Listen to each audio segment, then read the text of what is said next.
Good morning all of you. कैसे हो? बहुत दिनों से मैं वीडियो अपलोड नहीं कर पा रहा हूँ। मैं आपकी समस्या समझ सकता हूँ। थोड़ी घरेलू प्रॉब्लम हो गई थी जिस वजह से मैं आपको वीडियो प्रोवाइड नहीं करवा सका। तो उसी टॉपिक को जारी रखते हुए आगे मैं आज आपके लिए एक नया टॉपिक लेकर आया हूँ। बट वह टॉपिक ऐसा है कि बच्चों को जल्दी से समझ में नहीं आता है। चाहे वो कोई सा भी प्रतियोगी एग्ज़ाम है, बच्चे उसमें गलती कर जाते हैं। लेकिन मैं आज आपको एक ऐसी ट्रिक बताने वाला हूँ उस टॉपिक से संबंधित, जिससे उस टॉपिक को आप पूरी तरह आपकी समझ में आ जाएगा। तो शुरू करते हैं आज की वीडियो। आज का टॉपिक है हमारा संधि।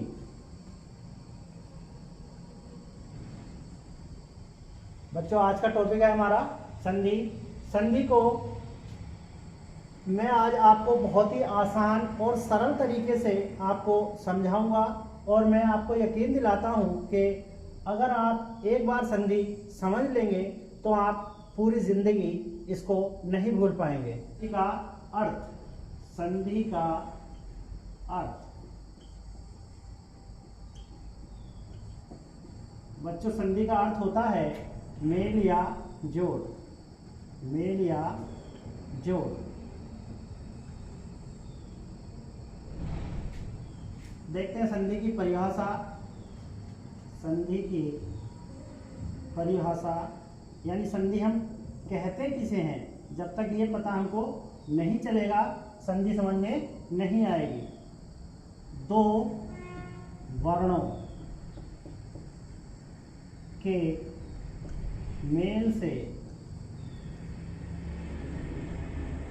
होने वाला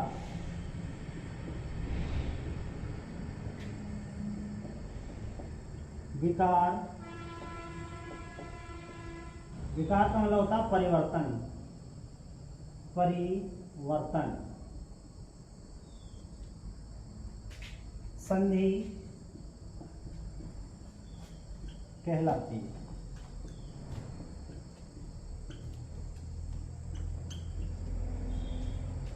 परिभाषा इसकी, दो वर्णों के मेल से होने वाला विकार यानी परिवर्तन संधि कहलाता है। अब ये जो दो वर्ण हैं ये स्वर भी हो सकते हैं और दो व्यंजन भी हो सकते हैं, और व्यंजन स्वरों का मेल भी हो सकता है और स्वर स्वरों का मेल भी हो सकता है, व्यंजन व्यंजन का भी मेल हो सकता है। जैसे हम अगर उदाहरण देखें, जैसे देव, धन, आलय, तो ये जो जहां धन का चिन्ह होता है संधि विच्छेद में, इस धन के चिन्ह की बहुत बड़ी अहमियत होती है। ठीक इससे जो पहले वाला वर्ण होता है और इसके ठीक बाद वाला वर्ण होता है, यही वर्ण आपस में मिलते हैं और इन्हीं में क्या होता है, परिवर्तन होता है। क्या होता है? परिवर्तन होता है, और यही परिवर्तन हमारा क्या कहलाता है, संधि कहलाता है। आगे देखें, संधि का अर्थ होता है मेल या जोड़। संधि की परिभाषा, जब दो वर्णों के मेल से होने वाला विकार, परिवर्तन, विकार यानी परिवर्तन संधि कहलाती है। जैसे हमने देखा देव, अब यहाँ संधि का पहला वर्ण वह है। वह एक क्या है हमारा, वह हमारा व्यंजन है। लेकिन व्यंजन हम किन्हें कहते हैं, जो स्वरों की सहायता से बोले जाते हैं, यानी जिसको उच्चारित करने के लिए हमें किसी न किसी स्वर की आवश्यकता लेनी पड़ती है, उन्हें हम कहते हैं व्यंजन। तो ये वह हमारा व्यंजन है। लेकिन जितने भी हमारे कै से लेकर गै ज्ञानी तक जितने भी हमारे व्यंजन होते हैं वो ए स्वर की सहायता से उच्चारित किए जाते हैं। तो इसलिए हमारा संधि का पहला वर्ण यहाँ क्या माना जाएगा, ए, और यहाँ पर संधि का दूसरा वर्ण क्या है, आ। दोनों मिलकर किस में बदल जाएंगे, आ में बदल जाएंगे। क्या हो जाएगा, देवालय हो जाएगा इसका, देवालय। इसमें बच्चों दीर्घ संधि हो गई, दीर्घ संधि, इसमें दीर्घ संधि हो गई। आगे मैं आपको संधि कितने प्रकार की होती है, एक एक संधि को बहुत ही अच्छे तरीके से और आसान तरीके से आपको समझाऊंगा। भेद, संधि के भेद या प्रकार। संधि के भेद या प्रकार। संधि मुख्यतः तीन प्रकार की होती है। पहली स्वर संधि, सेकंड व्यंजन संधि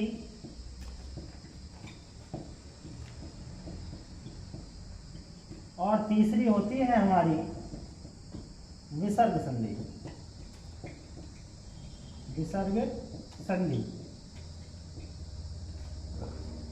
संधि कितने प्रकार की होती है? संधि 3 प्रकार की होती है। पहली स्वर संधि, दूसरी व्यंजन संधि और तीसरी विसर्ग संधि। अब हम इसको क्रम वाइज पहले स्वर संधि पढ़ेंगे, उसके बाद व्यंजन संधि पढ़ेंगे, उसके बाद विसर्ग संधि पढ़ेंगे। स्वर संधि। स्वर संधि को हम आज बहुत ही अच्छे तरीके से मैं आज आपको बताने वाला हूँ।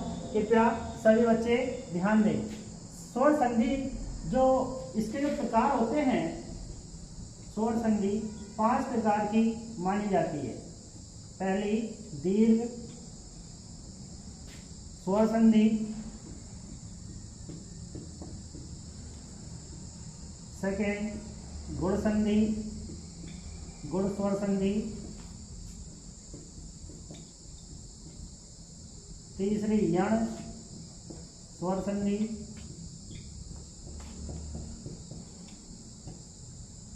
चौथी वृद्धि स्वर संधि,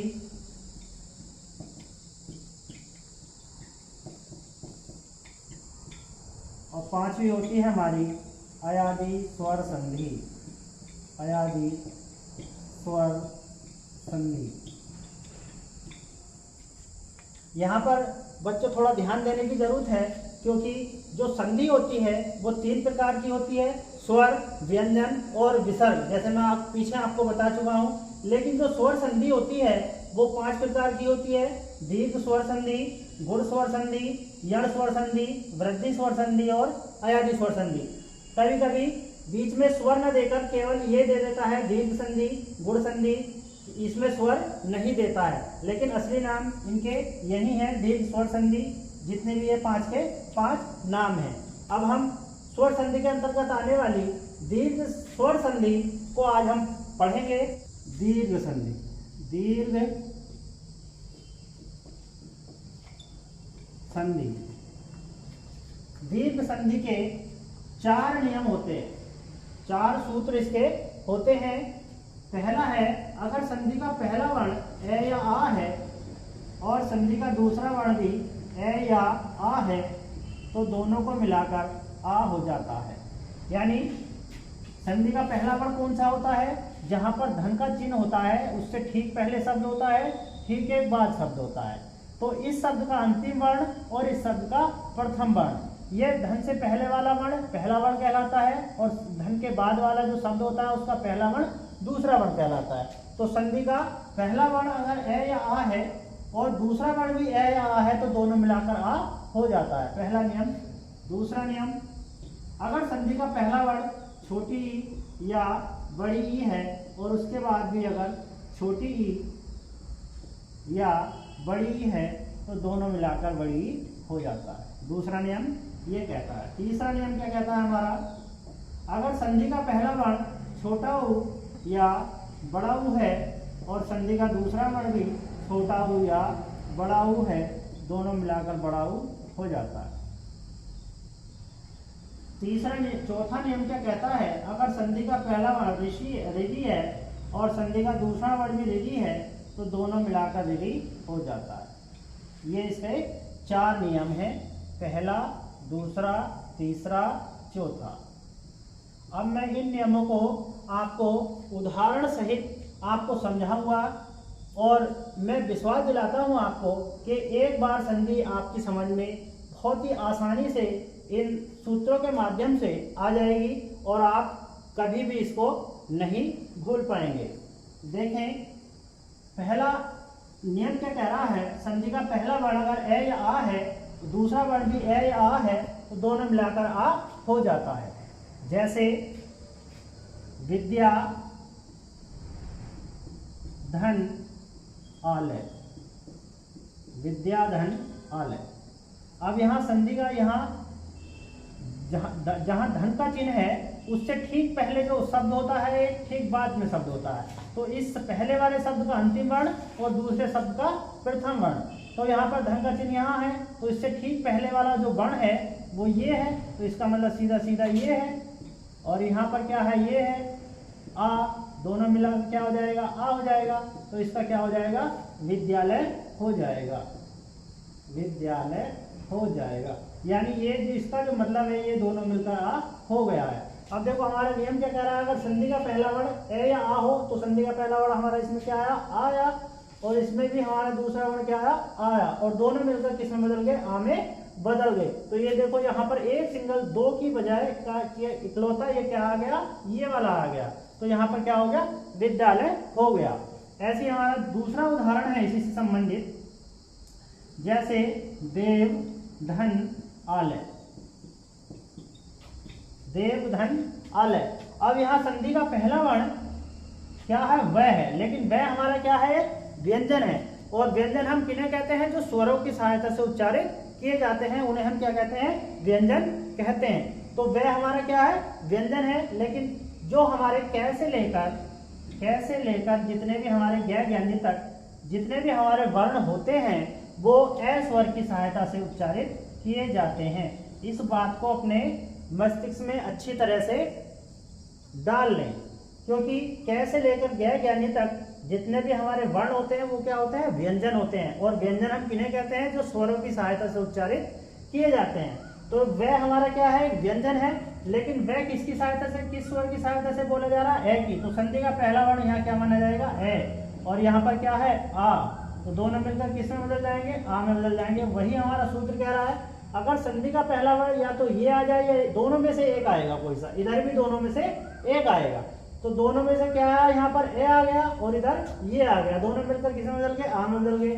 क्या हो जाएगा, देवालय हो जाएगा, देवालय हो जाएगा। ये आ गया यहाँ पर, तो इसका मतलब सीधा इससे है, आ से। पहला नियम क्लियर हो गया। अब बात करते हैं दूसरे नियम की। दूसरा नियम क्या कह रहा है, अगर संधि का पहला वर्ण हमारा छोटी या बड़ी आ जाए और दूसरा वर्ण भी छोटी या बड़ी जाए तो दोनों मिलकर बड़ी हो जाती है। तो अगर हम जैसे उदाहरण देखें, नदी, धन, ईस। अब देखो यहाँ पर नदी, ये एक शब्द है, इधर शब्द है। संधि का पहला वर्ण क्या होगा, जो इससे ठीक पहले, धन से पहले होगा, और इसके ठीक बाद जो होगा वो दूसरा वर्ण होगा। तो यहाँ पर ये जो मात्रा है ये बड़ी की मात्रा है, तो संधि का पहला वर्ण यहाँ बड़ी ही माना जाएगा। और यहाँ पर भी बड़ी ही है ही, तो दोनों मिलकर किस में बदल जाएंगे, बड़ी में बदल जाएंगे। वही हमारा नियम कह रहा है कि अगर संधि का पहला वर्ण या तो ये आ जाए तो ये आ गया, और दूसरा वर्ण भी हमारा ये आ गया, दोनों मिलकर किस में बदल जाएंगे, बड़ी में बदल जाएंगे। तो क्या हो जाएगा, नदीस यहाँ पर हो जाएगा। अगर किसी बच्चे को या किसी प्रतियोगी मेरे भाई बहन को अगर ये टॉपिक इस सूत्रों के अनुसार अगर संधि समझ में नहीं आ रही है तो कृपया कमेंट करके बता सकते हैं कि सर हमारी समझ में नहीं आ रही है। लेकिन मैं उम्मीद करता हूँ कि प्रत्येक जो मेरी वीडियो देख रहा होगा, प्रत्येक के दिमाग में ये बहुत ही अच्छे तरीके से समझ में आ रही होगी। तीसरा उदाहरण देखें हम और इसका, जैसे कपि,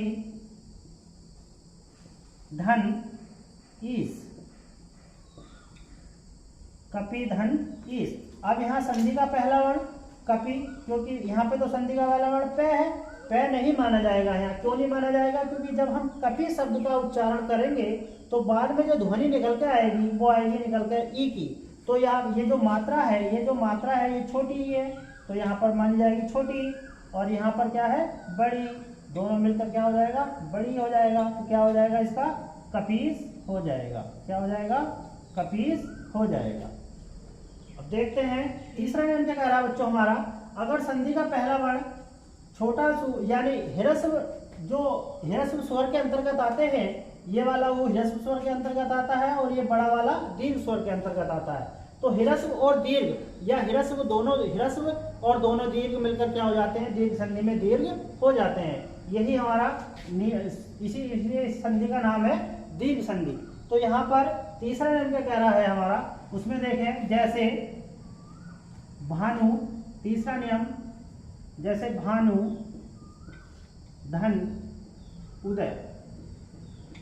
अब यहाँ पर संधि का पहला वर्ण जब हम भानु, तो यहाँ पर नहीं माना जाएगा संधि का पहला वर्ण। क्यों नहीं माना जाएगा, क्योंकि जब हम भानु शब्द का अपने मुंह से उच्चारण करेंगे तो बाद में जो ध्वनि निकल के आएगी वो निकल कर आएगी ऊ की। और ये जो मात्रा है ये इसकी मात्रा है सीधी सीधी, तो यहाँ पर क्या माना जाएगा, छोटा ऊ माना जाएगा, और यहाँ पर क्या है, छोटा ऊ माना जाएगा। दोनों मिलकर क्या बदल जाएंगे, बड़े ऊ में बदल जाएंगे। तो क्या है हमारा, क्या हो जाएगा इसका, भाया न पे बड़ी ऊ की मात्रा आ जाएगी। भानु देखो ये छोटा ऊ भी गायब हो गया, ये छोटा ऊ भी गायब हो गया, और दोनों मिलकर बड़े ऊ में बदल गए। ये हमारा क्या है, बड़ा ऊ है।